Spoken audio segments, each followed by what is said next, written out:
right, well, welcome back to our YouTube channel, A Better Way to Good Mental Health. I am Wesley Curton, and I'm joined with Colette Lynch-Sajo. And we are both student interns here at A Better Way, and today we're going to be talking about goals. What a better time to talk about goals than in January when most people are creating New Year's resolutions. Right.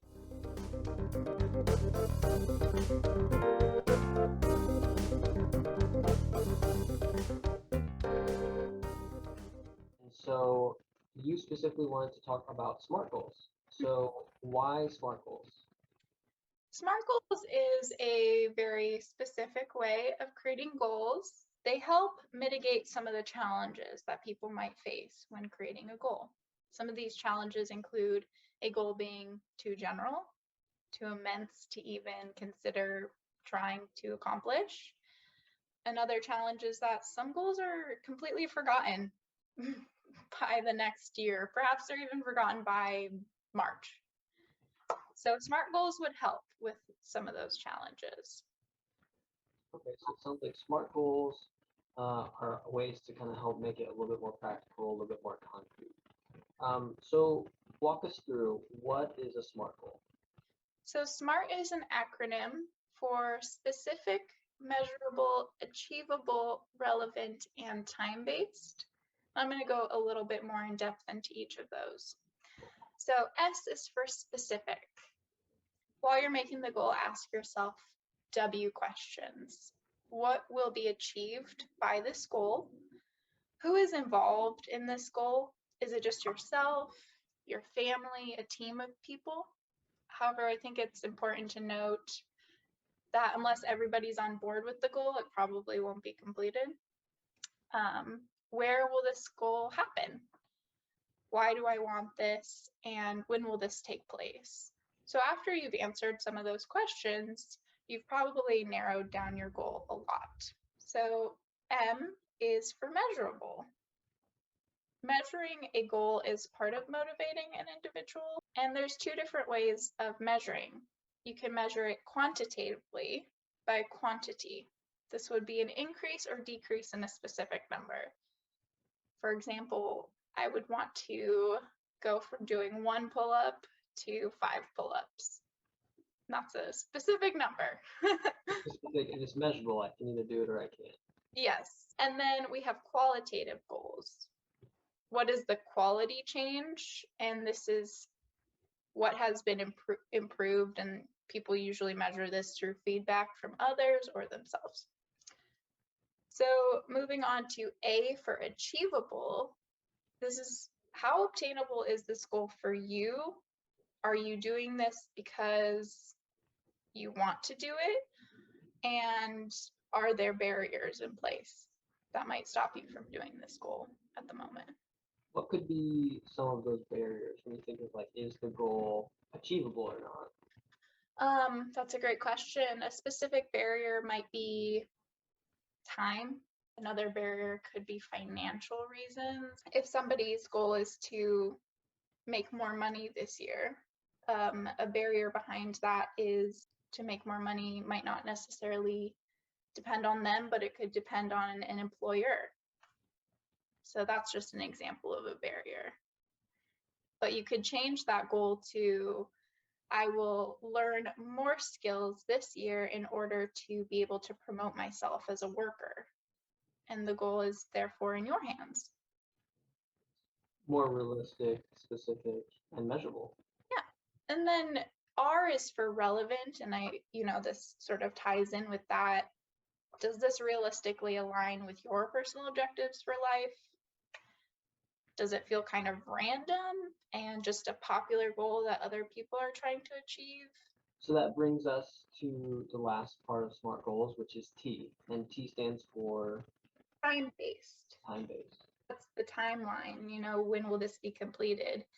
If it's going to be completed by the next year, it's also important to ask yourself what can be done today.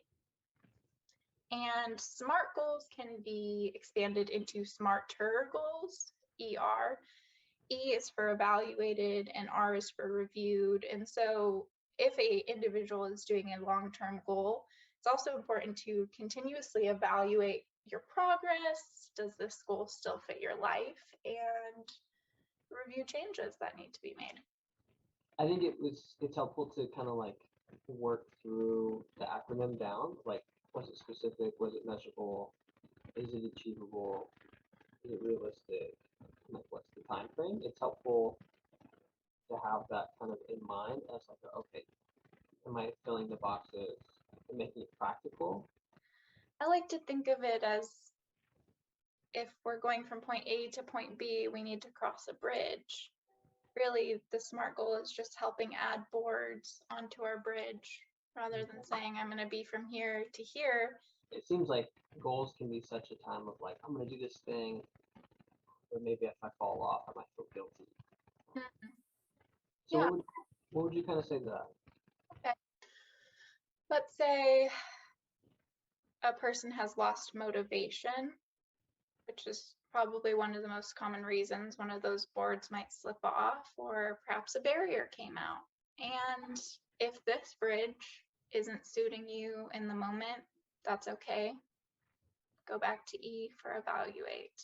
Perhaps that's your brain telling you it's time to think about another goal or take some time for self-care.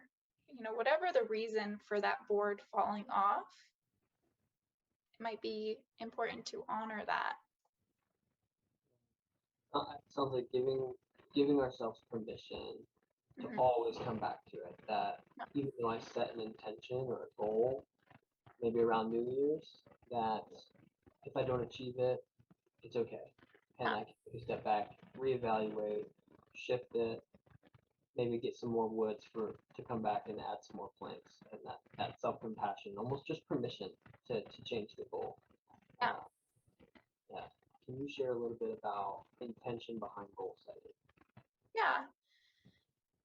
SMART goals can be used to provide clarity and focus, and they do sort of force people to examine their intentionality behind the goal. It's in the relevancy and attainable portion. For some people, if they are struggling to even create the goal and they don't feel any intentionality, I would have them ask themselves these questions. What would you like your life to look like in a year, in 2023? What would you like your life to look like in 5 years, in 2027? And then if nothing is popping up, if a person's mind is completely blank for what they would want their life to look like, then exploring the miracle question could be another avenue for increasing intentionality. Have you heard of the miracle question? I have, but could you share it for our viewers? What is the miracle question? The miracle question is commonly used in the helping professions. We say to clients, imagine that you are sleeping, and in your sleep, all of your problems are solved. A miracle happens. When you wake up, what is better? What are specific changes that have been made? Perhaps a person wakes up and they're in a different location or they have a different job. For me, I would wake up and I would have a dog. So a lot of people will be setting goals over the next couple weeks.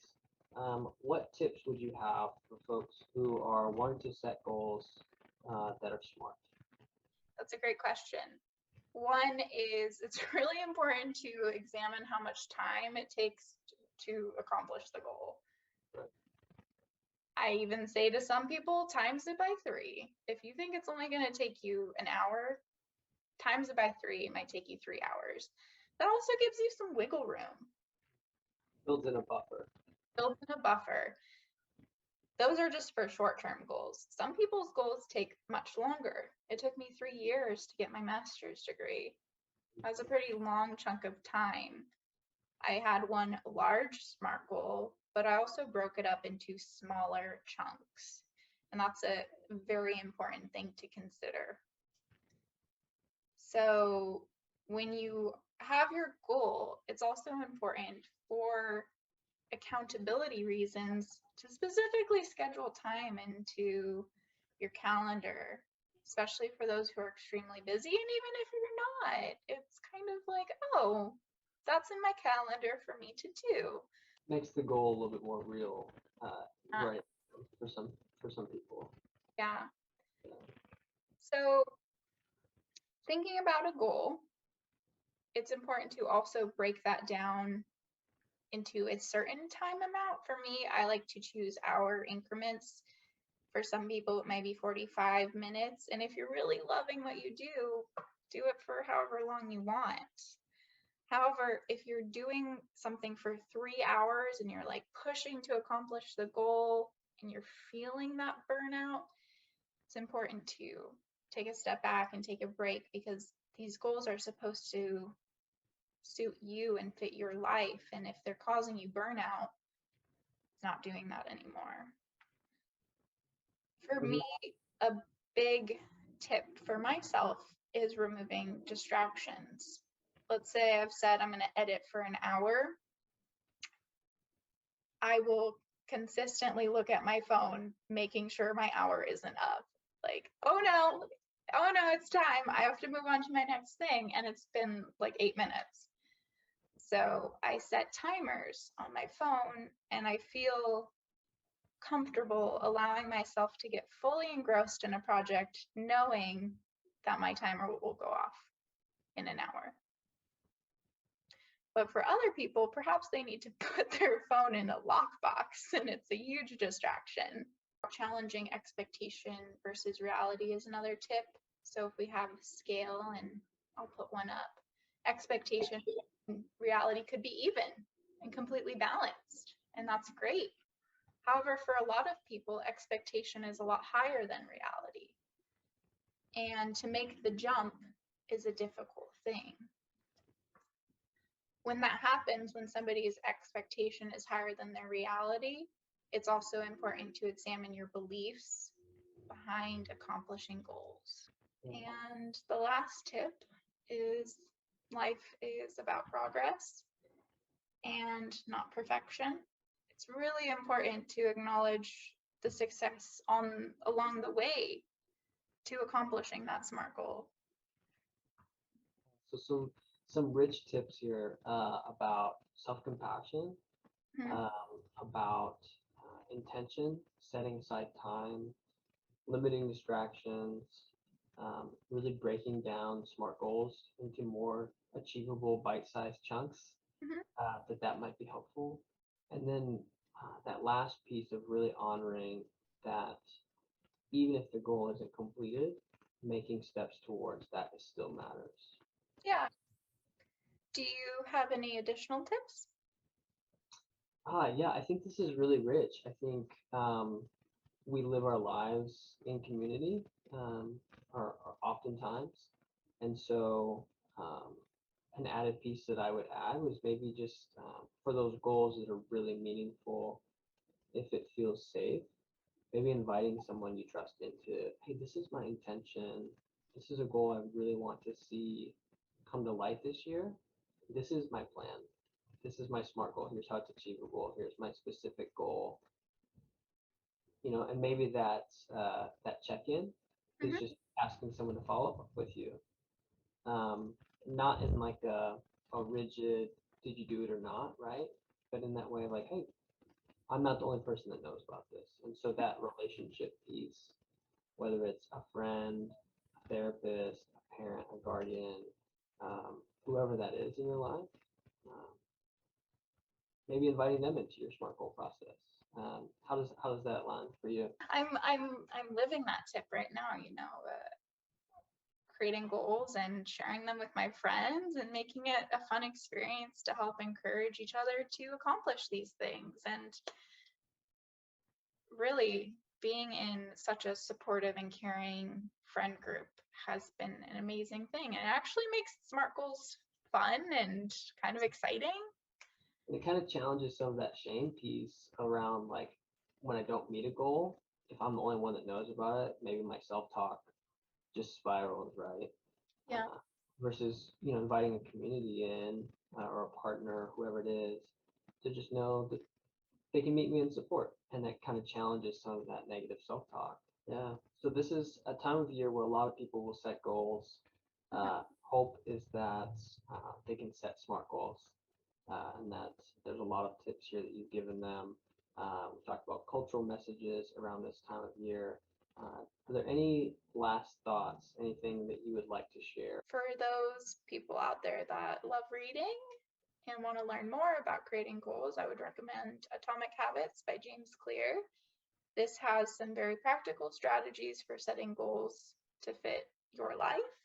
And one of the points in the book that I really love is how making tiny steps now can actually make incredible changes in your life later, and kind of keeping that mindset like, hey, this might not seem like that big of a deal, but it's going to improve my life so much more. Yeah, positive progress, even if it's small, can make a big difference 5, 10 years down the road. Yeah. Colette, we really appreciate you coming on and doing this video on SMART goals. If you haven't already, like and subscribe to our channel and check out other videos that we have coming your way. So thank you again, Colette. Yeah, thank you.